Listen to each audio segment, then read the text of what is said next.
Você recebeu uma proposta de permuta do seu terreno por unidades em um empreendimento futuro, ou você quer estruturar um negócio desse? Então você precisa saber o que todo contrato de permuta deve ter para ser um negócio seguro entre as partes. Olá, meu nome é Matheus Sete, sou advogado, sócio da Andrade Sete Advogados e minha principal área de atuação é assessoria na estruturação de empreendimentos imobiliários como incorporação imobiliária, tanto do lado do incorporador como do lado do terrenista, do dono do terreno. O contrato de permuta é o documento que baseia a relação da incorporadora com o dono do terreno. Então vamos falar aqui sobre 6 cláusulas essenciais, principalmente para resguardar o direito do dono do terreno. Primeira cláusula essencial. Qual é o tipo da permuta? Existe permuta física, financeira, existe SPE, SCP.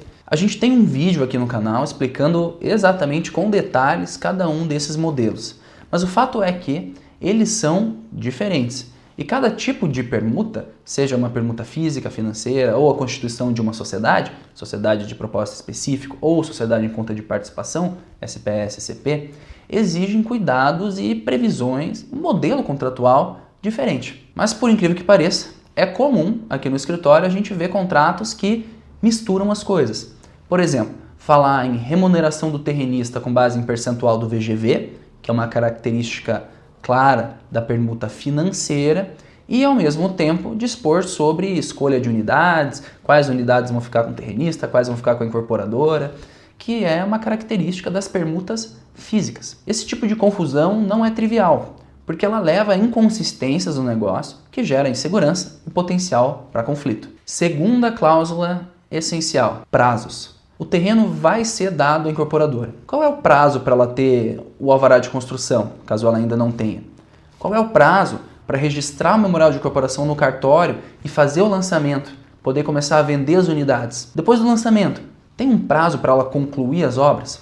E o que vai acontecer se ela descumprir alguns desses prazos? Vai haver a rescisão do contrato? Vai ter o pagamento de uma multa? Alguma coisa para compensar o terrenista por esse atraso? Afinal de contas, se a gente está falando em um contrato de permuta, a gente necessariamente está falando em uma situação em que o terrenista deu o terreno, por muitas vezes já deu, inclusive de forma irreversível, mas ainda não recebeu o dinheiro, ou pelo menos não recebeu a parte mais significativa do dinheiro.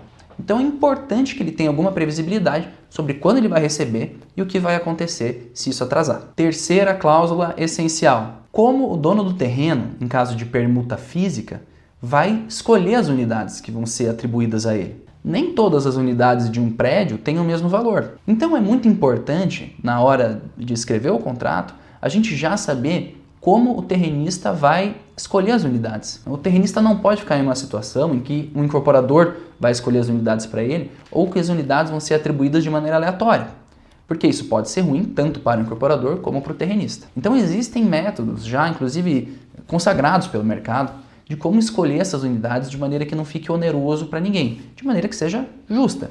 Existe, por exemplo, o método em hélice, que é bastante famoso, né? Então as unidades vão sendo escolhidas à medida que vão subindo de andar e trocando de face, né? Como um espiral, como uma hélice de fato. E existem outros métodos mais sofisticados.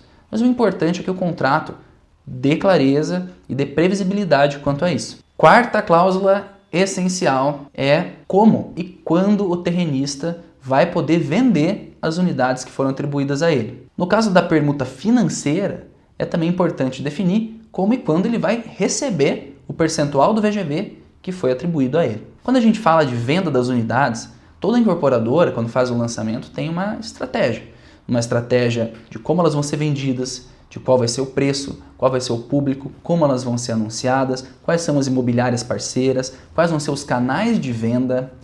E, por vezes, se o terrenista ficar totalmente livre para negociar essas unidades pelo preço e da forma como ele quiser, isso pode causar um distúrbio nas vendas do empreendimento como um todo. Pode levar, inclusive, à diminuição do valor, por exemplo, caso o terrenista venda por um valor mais baixo do que a incorporadora vem praticando. Isso é ruim para a incorporadora, mas é ruim também para o terrenista, porque pode levar à diminuição do valor dos seus próprios imóveis. Então o contrato precisa deixar muito claro: o terrenista vai poder vender as unidades de maneira autônoma ou elas vão ser vendidas pela própria equipe de vendas da incorporadora. O terrenista Vai precisar seguir a tabela de preços da incorporadora ou vai poder ter uma certa variação? Eventualmente o terrenista vai poder colocar imóveis em outros tipos de negócio, por exemplo, outras permutas, algum aluguel, ficar com o imóvel para renda, algo assim? Nessas condições, quando ele vai poder vender? No lançamento, as unidades que pertencem ao terrenista já vão poder começar a ser vendidas? Ou vai precisar esperar um tempo para o lançamento tomar um fôlego, um gás, e só então o terrenista vai poder começar a vender as unidades dele? Isso precisa estar muito claro no contrato, porque senão pode gerar conflitos relevantes. Quinta cláusula essencial. Vai haver alguma garantia para o terrenista? Sempre que o negócio começa, a gente quer e espera que ele vá dar certo, que o dinheiro ali que foi previsto no contrato vai ser recebido, que tudo vai ocorrer da maneira como planejado.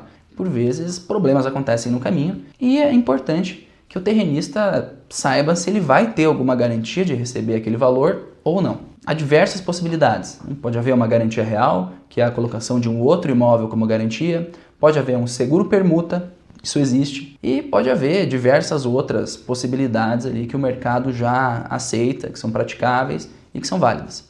Pode também não haver garantia nenhuma.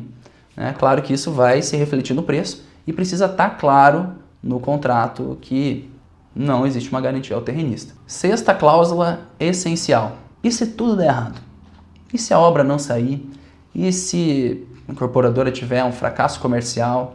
Se a metragem que pudesse ser efetivamente construída for bem menor do que aquela que se previu inicialmente? Se o empreendimento não tiver nada a ver com o que foi negociado? Como as coisas vão ficar? O terreno vai ser devolvido? O terrenista vai ser indenizado de alguma maneira? Essa indenização vai ser calculada com base em quê? De qual forma? Com quais parâmetros? É importante que tudo isso já esteja previsto logo no início, porque caso algum problema venha a acontecer, e obviamente a gente espera que não aconteça, mas eles podem acontecer, a gente já tem essa segurança, essa previsibilidade de como as coisas vão ocorrer, que evita um processo judicial que pode se delongar por décadas e décadas, sem solução para nenhuma das partes. E uma cláusula bônus, que é muito importante. Em 2026, a gente está começando o período de transição da reforma tributária. Essa transição só vai se concluir em 2033. Nesse período é essencial que os contratos abordem como as mudanças tributárias vão refletir nas obrigações e nos direitos de cada uma das partes. Importante que fique claro quem vai arcar com diferenças nas tributações, com os novos tributos, com o novo modelo de cálculo tributário, o novo modelo de pagamento, e como isso vai, na prática, se refletir nos valores que foram ali previstos no contrato. Essas foram as 6 cláusulas essenciais no contrato de permuta de terreno por unidade futura, mais uma cláusula bônus. Espero que vocês tenham gostado. Se gostaram, cliquem aqui no like, isso ajuda bastante o canal do escritório. Se inscrevam para acompanhar mais conteúdos como esse. E se tiverem interesse em acompanhar mais o dia a dia do escritório e ter conteúdos mais sintéticos, mais assertivos no seu dia a dia, sigam a gente também no Instagram, @Andrade7ADV. Até a próxima!